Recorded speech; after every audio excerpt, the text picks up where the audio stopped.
নমস্কার। আজকে আমি আপনাদের সঙ্গে শেয়ার করছি এই গরমের তৃপ্তিদায়ক থালি, পান্তা ভাতের থালি। চলুন তাহলে আমি থালি বানানোটা শুরু করি। আজকে যে আমি পান্তা ভাতের থালিতে যা যা রেখেছি সেটাই আমি আপনাদের সঙ্গে শেয়ার করছি। সবার প্রথমে এখানে আমি নিয়েছি ভাত। ভাতটাকে এবার আমি জল দিয়ে ভিজিয়ে রাখবো প্রায় 7-8 ঘন্টা। ঢাকা দিয়ে ভিজিয়ে রাখবো। দেখুন ভাতের মধ্যে আমি পরিমাণ মতো জল দিয়ে দিয়েছি। এবারে একটা বোলের মধ্যে নিয়ে নিলাম পেঁয়াজ কুচি, আর পেঁয়াজটাকে আমি একটু মোটা করে কেটেছি। এবার পেঁয়াজের মধ্যে দিয়ে দিলাম পরিমাণ মতন নুন, আর দিয়ে দেব পরিমাণ মতন হলুদ গুঁড়ো। হলুদ গুঁড়ো দিয়ে এবারে দেব চালের গুঁড়ো। চালের গুঁড়ো দিয়ে দিচ্ছি আমি 2 চামচ, বড় চামচের। দিয়ে দিচ্ছি বেসন। দিয়ে এবারে দিয়ে দেব লঙ্কা কুচি। দিয়ে প্রথমে আমি শুকনো মেখে নেব। এখন আমি জল দেব না। শুকনো দেখুন মাখা হয়ে গেছে। এবার আমি এই 2 চামচ মতন জল দিয়ে দিলাম। দিয়ে এবার পেঁয়াজটাকে ভালো করে মেখে নেব। আর জল কিন্তু এখন আমি অল্পই দেব। মেখে রেখে দেব 10 মিনিট মতন। এবারে আরেকটা বাটি নিয়েছি। বাটির মধ্যে আমি নিয়ে নিচ্ছি ডিম। ডিম এখানে আমি 2টো ব্যবহার করব। প্রথমে একটা ডিম ফাটিয়ে নিলাম। এবারে আমি আরেকটা ডিমও ফাটিয়ে নিচ্ছি। ডিম নিয়ে এবারে দিয়ে দেব পরিমাণ মতন নুন, আর দেব পেঁয়াজ কুচি।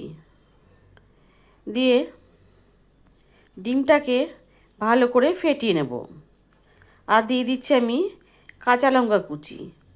এখানে আপনারা গোলমরিচের গুঁড়ো ব্যবহার করতে পারেন। দিয়ে ভালো করে ফেটিয়ে নিচ্ছি। এবারে রান্না করাটা আমি শুরু করব।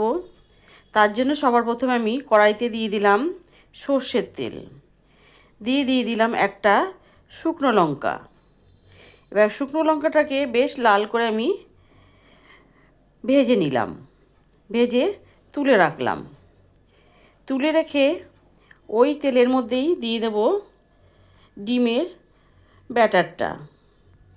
দিয়ে এবার আমি কড়াইতে ভালো করে চারিদিকটা ছড়িয়ে দেব।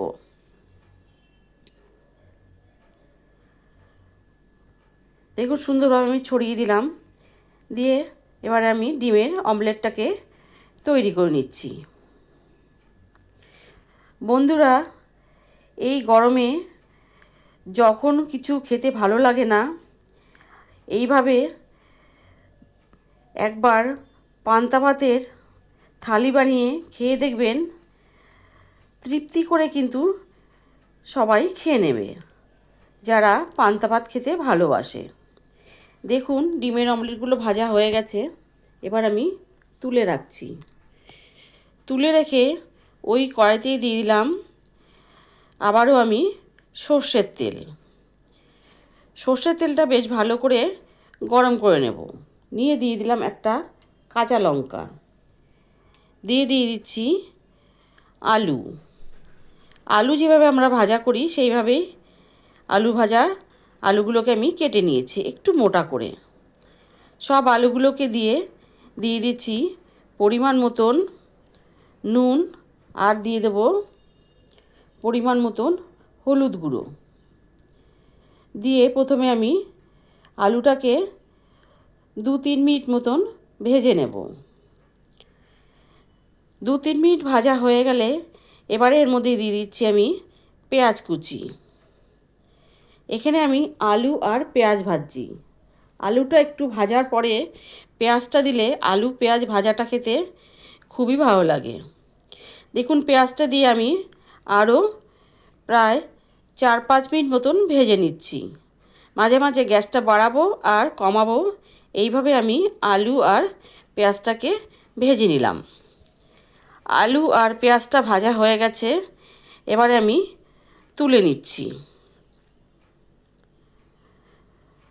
তুলে নেওয়া হয়ে গেলেই ওই কড়াইতে আবারও দিয়ে দিলাম পরিমাণ মতন রিফাইন তেল। দেখুন পেঁয়াজের যে আমি মাখিয়েছিলাম ব্যাটারটা সুন্দরভাবে শক্ত করে বেশ মাখা হয়েছে। এবার ওখান থেকে আমি পেঁয়াজের আকারে নিয়ে তেলের মধ্যে দিয়ে দেব।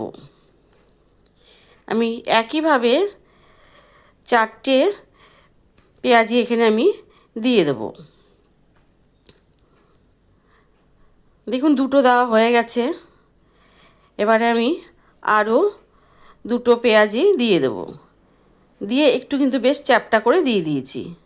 দিয়ে এবার আমি লো টু মিডিয়াম আঁচে পেঁয়াজিগুলোকে ভেজে নেব। হাই ফ্লেমে কিন্তু পেঁয়াজিগুলো ভাজলে ভেতরটা ভালো ভাজা হবে না, কাঁচা থেকে যাবে। সেই জন্য লো টু মিডিয়াম আঁচে পেঁয়াজিগুলোকে ভেজে নিতে হবে। পেঁয়াজিগুলো ভাজতে ভাজতে এখানে বলে রাখি, আজকের আমার পান্তা ভাতের থালি যদি আপনাদের ভালো লেগে থাকে তাহলে আমার চ্যানেলটি যারা প্রথম দেখছেন তারা অবশ্যই আমার চ্যানেলটিকে সাবস্ক্রাইব করে আমার পাশে থাকবেন। আর পাশে থাকা বেল আইকনটি প্রেস করে দেবেন, যখন কোনো আমি নতুন ভিডিও দেব তার আপডেট সবার আগে আপনাদের কাছে পৌঁছে যাবে। দেখুন পেঁয়াজিগুলো সুন্দরভাবে লাল করে ভাজা হয়ে গেছে। এবার আমি তুলে নিচ্ছি। তুলে নিয়ে এবারে আমি পান্তা ভাতের থালিটাকে সাজাবো। সবার প্রথমে দিয়ে দিলাম আলুর চোখা। এই আলুর চোখা রেসিপিটা কিন্তু আমি শেয়ার করিনি। দিয়ে দিলাম পেঁয়াজি, দিয়ে দিচ্ছি ডিমের অমলেট, আর দেব আলু আর পেঁয়াজ ভাজা। আর বন্ধুরা এখানে কিন্তু আমি কাঁচা পেঁয়াজ দিতে ভুলে গেছি, আপনারা কিন্তু এখানে কাঁচা পেঁয়াজ নিয়ে নেবেন। দিয়ে দিলাম একটা গন্ধরাজ লেবুর টুকরো, দিয়ে দিচ্ছি নুন দিয়ে এবারে দিয়ে দেব কিছুটা কাঁচা সর্ষের তেল। কাঁচা সর্ষের তেল দেওয়া হয়ে গেলে এবারে আমি লঙ্কা দিয়ে পরিবেশন করে দেব। কেমন লাগলো অবশ্যই জানাবেন। ভালো লাগলে লাইক করবেন। সুস্থ থাকবেন, ভালো থাকবেন। ধন্যবাদ।